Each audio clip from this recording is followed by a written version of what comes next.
Hi, welcome to this lecture of organization hiring process. In this lecture, we will take a look at the backend activities that an organization does when it goes into a hiring mode.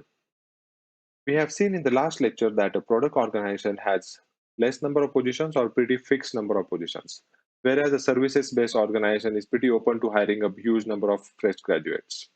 But the good news is that they want to hire someone, and it could be you or your friend or somebody else. Now let's take a look at the overall hiring flow. First, create a job description. Now, this is what the technical manager in the software company does. He creates a job description which has the requirement that we are looking for someone with so and so skills who has worked on so and so tools. But in case of freshers, this job description is pretty optional because they do know that you do not have a prior experience. But they do might have certain criteria that your grades might be above certain level, and then only you can appear for the test and the interview, or you could be from any engineering background, or you can be only from the computer or the IT engineering background. So these are the kind of certain conditions they lay down when they hire fresh graduates. Second thing, scan resume and filter. Once they publish a JD in the newspaper or maybe online, then they invite the resumes, which is where exactly you guys send in your resume. And these resumes are scanned by a team of resources there. It could be the HR or the technical resources team. They scan the resume, they filter the ones that they like, they and then they send out an invitation letter.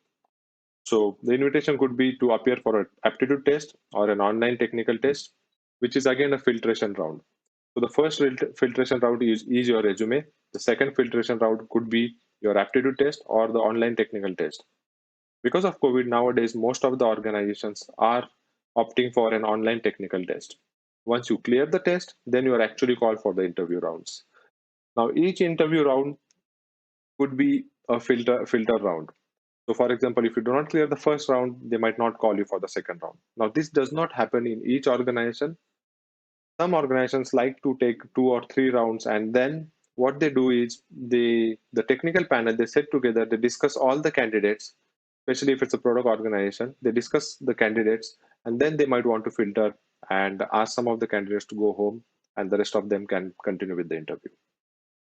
And then this optional step, assignment discussion. So I have seen it in some organizations, and I have also done this practically, that I found a candidate who was okay, uh, like kind of average. I was confused whether I should hire him or not, but rather than rejecting him, I gave him a Python assignment, and I asked him to complete that assignment, that particular coding problem statement, and come back. And when he came back with that assignment, then the interview happened on that particular piece of code that he had written. Now, again, this is an optional step. Some organizations do it, some do not do it. But if at all you are asked to, if at all you are given an assignment, it's important that you do that piece of code on your own, and you should be able to explain each line in that code. Why did you choose to use that particular logic there? Why did you use to choose two for loops instead of one?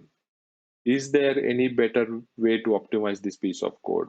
What are the flaws in this particular piece of code? You should have all these thoughts in your mind before you submit that assignment and again appear for the technical round. This is very important. Then, followed by this, if you clear all the technical rounds, then comes the HR round. Now, here is the difference between a product organization and a service organization. In product organization, what I have seen is that the HR round is basically a formality where they explain you the organization perks, benefits, and it's just a formality because the technical round manager has already cleared you. So it's very much clear that you are being hired actually there. But in case of a services organization, the HR round can also be an elimination round. So that's where it gets a little tricky with services based, because in case of services, they do pay more attention to your communication presentation. Not that they don't do it in product, but typically in services, I have seen that HR round is also an elimination round there. Okay, and at the end, sometimes they again go for an internal discussion. If it's only one position and multiple candidates clear the round, then the organization itself is bound to hire one candidate. So that's where all the technical panel, interview panel sits, and they discuss who was the best candidate, and then the offer is rolled out. Now, these are the instances where exactly some people come to me and say, "Hey, I cleared all the rounds, but unfortunately, they did not offer me." Understand that an organization has sometimes its own limitations. They simply cannot say, they simply do not want two people to be hired. They just had one open position, and that's why even if two or three people clear the round, only one of them is bound to get an offer, the other two will be rejected. Here your luck factor plays an important role, I would say, and obviously your preparation also matters. So, and at the end, an offer letter is rolled out to you. It's up to you to accept the offer. If you have multiple offers, feel free to let the organization know well ahead in advance that you won't be able to accept the offer. Do not uh, let the HR, do not keep the organization waiting for a longer time till the end, in case if you have multiple offer letters. So that's about the organization hiring process. I hope you like this particular lecture, and see you in the next lecture. Thank you.